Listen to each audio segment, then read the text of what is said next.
Chapter 6 Neon Drip. Ida chuckles, somewhat amused that the teen tried lying to the world-famous security consultant. You don't have to lie to me, kid. I'm not your parents. If Luz would have visited your shop, she would have talked my ear off about it. Luz does seem to love anything to do with the occult. The elevator doors open, and Amity begrudgingly releases her grip on the railing. She turns to see the floor isn't the basement, but the hospital's intensive care unit. Holy fuck. This has to be some kind of cruel joke. Ida places a careful hand on the teen's shoulder. The touch is love-filled and motherly. I know, it's terrifying. We can turn back if you want to. No. I need to see her. Amity is filled with determination to see her friend, no matter what state Luz is in. But knowing she has a heartbeat is putting some of her worries at ease. Ida smiles and pats the teen on the shoulder. She seems to know something the Blight doesn't. She's on the third room on the left. The elder horribly fakes a yawn and stretches her arms over her head. Ugh. I'm gonna grab a coffee. I'll meet up with you in a bit. Amity swears Ida gave her a teasing wink from where she is standing. The teen waits until the elevator door closes with the elder inside. Then she slowly drags her feet outside the room Luz is in. The sliding glass door is covered by a sky blue curtain. She knows the simple cloth is for privacy reasons, but Amity fears it's to cover the contorted body of her lover. The medium blushes at her last thought. They haven't even spoken to each other outside the dreamlike hell. Amity forces away the thoughts of kissing the tiny freckles on Luz's nose, under the faint glow of the broken Waterburger sign in town. More specifically, at 3 a.m. when there's no one around.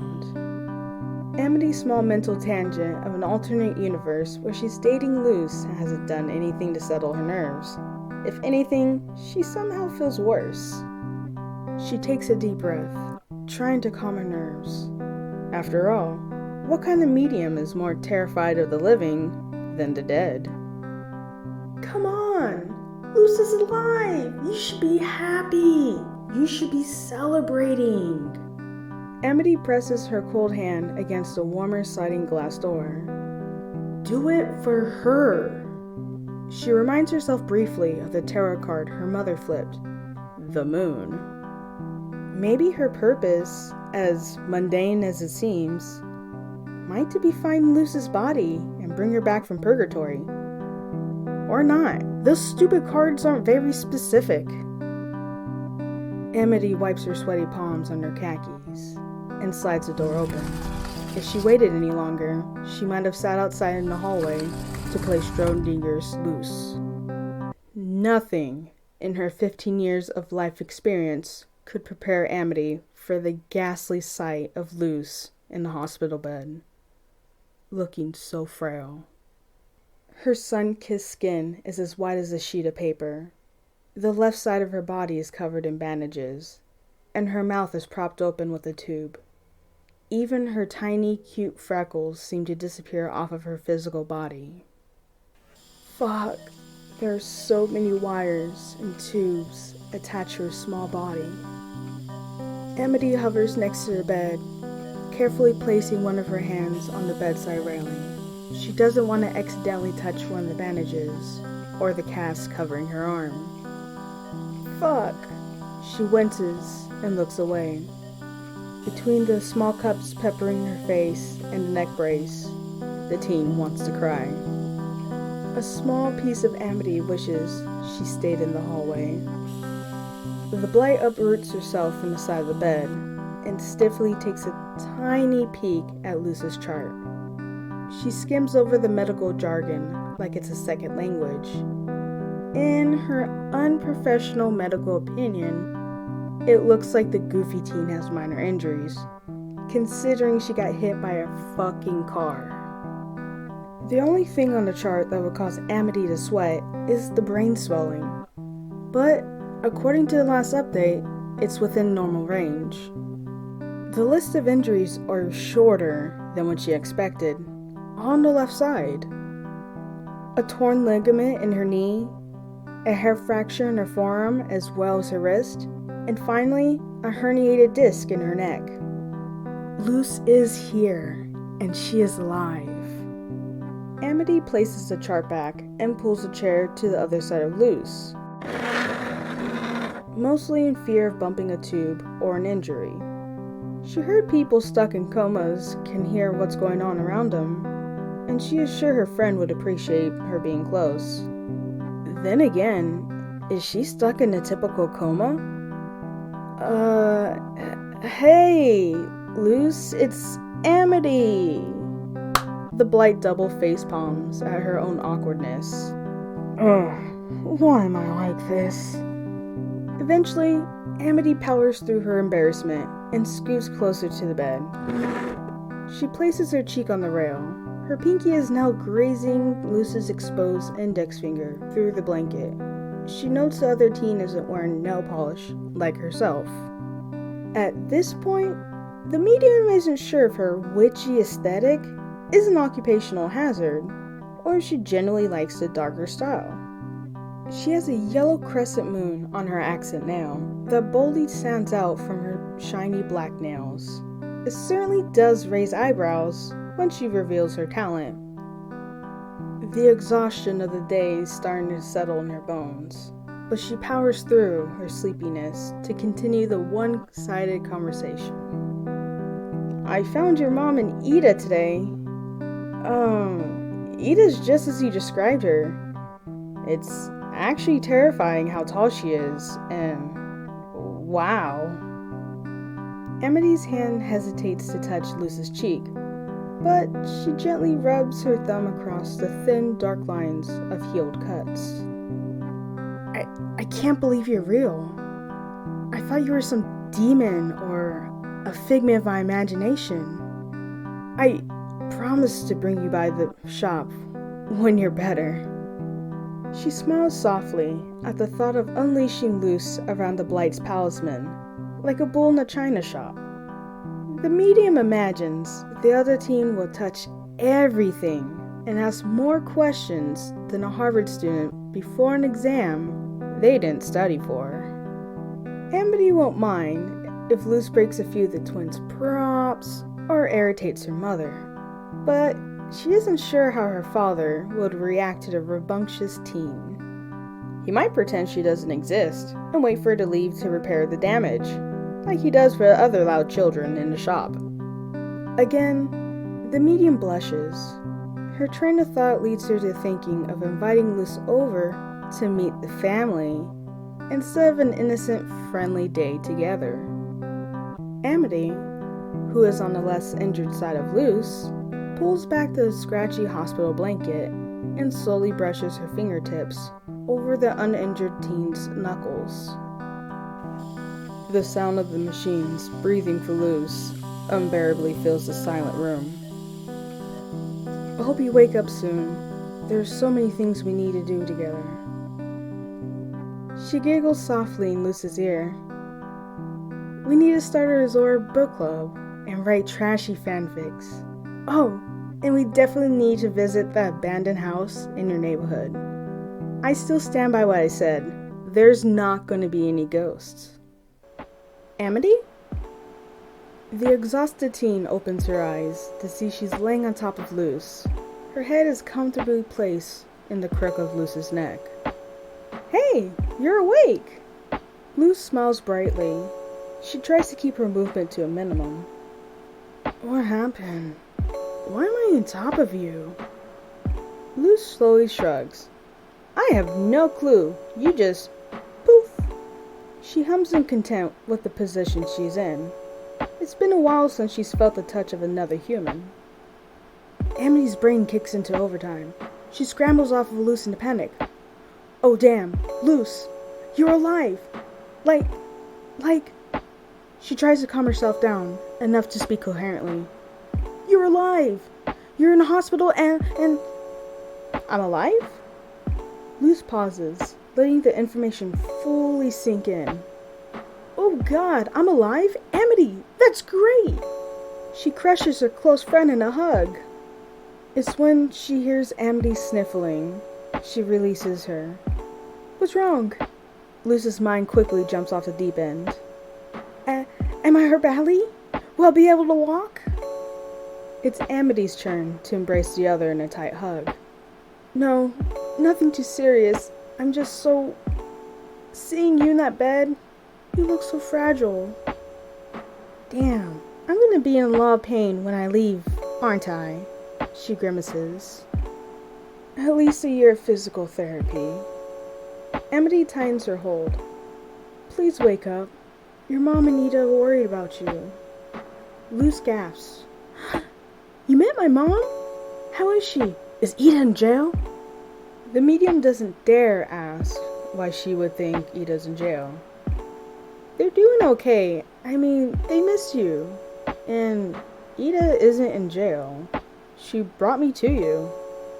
She pauses, debating on adding her thoughts on Ida, and does it anyway. You're right, Ida is really tall, but I think she has more of a barn owl face than a bald eagle. Luz snickers at the lighthearted comment. She feels hope and relief for the first time in Sleepy Vale. Then, her mind wanders back to the muffled voice she was hearing before Amity appeared. Wait, were you with my body? Like, right now? Because I was hearing something weird. Amity perks up. Yeah, I'm with you. I was talking to you. She blushes and looks away from her close friend. I heard talking to coma patients helps with their recovery. Did you say something about an Azora book club? The medium nods. Did you hear me walk in the room? Or talking with your mom and Ida? Have you heard talking before today? Luz flops on the bench in dismay. Nope, not a peep. Just the stuff you said we should do together. A proverbial light bulb appears over Amity's head. I think you can communicate... Ida, that's rude. She's sleeping. Camilla lightly smacks her girlfriend's arm. Amity opens her eyes to see she was violently yanked from Sleepy Vale. She rubs the blurriness from her eyes. Did you just take a picture of us? Sensing trouble, Ida starts inching away, but Camilla grabs her by the back of the dress. And what if I did? Amity couldn't stop herself from sounding like a kicked puppy. She always feels a twinge of sadness when she leaves Luz behind. Can you send it to me? Of course she will, mija. Do you need anything else? Camilla asks, using her soft, motherly voice. She suspects the two are more than friends, especially since Luz has a hard time keeping a friend longer than a week. Camilla may need to have a talk about this with Luz on a later date. As a mother, she feels hurt that her daughter is dating in secret. She wants Luz to trust her with any life changes. Hell, they should be celebrating that she's in love. Maybe a blanket if you don't mind, Amity quietly squeaks. She can feel their eyes examining her. Not a problem. I'll be right back. Camilla exits the room, leaving the all-knowing Ida behind. Good call on getting her out of here. Cam has a hard time looking at Luz, but she feels guilty if she doesn't visit. The tall woman takes the other chair at the foot of the bed. Don't worry, I'm not gonna blab anything to Cam. I know how it feels to have people doubt your magical gifts. The medium cocks her head to the side. She is caught off guard. You have magic too? Ida shrugs. Yeah, my family has some magic. Nothing cool enough to open a shop for. In truth, her family does own a shop, but it's nothing to the caliber of the Blight's talisman. The older woman draws a golden circle with her index finger, and a small owl flies out. The owl quickly sits on the outstretched finger, but hops over to sit on top of Ida's wild gray hair. Ida groans. Ugh, Albert, you're cramping Mama's style. Come sit here. She points at her shoulder, but the owl shakes its head and nuzzles into her hair. That's amazing. You can open portals? Amity watches the interaction with amusement. Ida cackles. If I could, I would be rich. I can communicate with owls, and Albert here is my familiar, and he can follow me anywhere. Nope, she just thinks I'm a great trainer. Ida shrugs nonchalantly. The two stand in a long, awkward silence, not knowing what to say to the other, until Amity remembers what happened in Sleepy Vale. I think Luce can hear us talk. Sorta? The medium holds up her hand, wiggling her fingers in demonstration. Whatever dimension she's in, it's similar to the next life. Ida moves closer to the bed, curious how the younger Blight's magic works, now that she's seeing in person for the first time.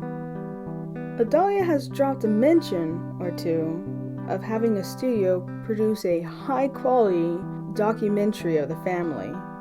It looks like Ida doesn't have to renew her subscription now. Albert, on the other hand, feels like something sketchy is about to happen, and he wants nothing to do with it. Especially when Ida has that twinkle of curiosity in her eye. That does make sense. Albert! Albert, quit it!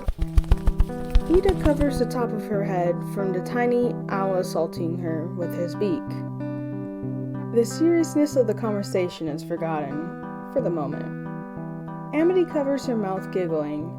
She is sure if Luce is awake, she would contribute to the chaos somehow. Once the flurry of loose feathers settle onto the sterile hospital floor, and a few bumps start to form on Ida's head, Albert cutely nuzzles into his owner's neck as she rolls her eyes. The woman groans and opens the window to let the rambunctious owl fly home instead of using the luxurious portal. Ida shuttles next to Amity, nonchalantly brushing off the owl feathers like nothing happened. Okay, do your thing. Tell her, what's the name of that show she's always talking about? The one with the frogs, and it's gay, but not really. Amity quickly whips her head around to the older woman, who is seriously drawing a blank on the show. She wonders what in the hell Luce is watching with Ida in her spare time. She knows anime can be strange, but damn. Ida snaps her fingers in recollection of the stupidly cute but grim cartoon. Tell her her beloved Amphibia's new season is airing.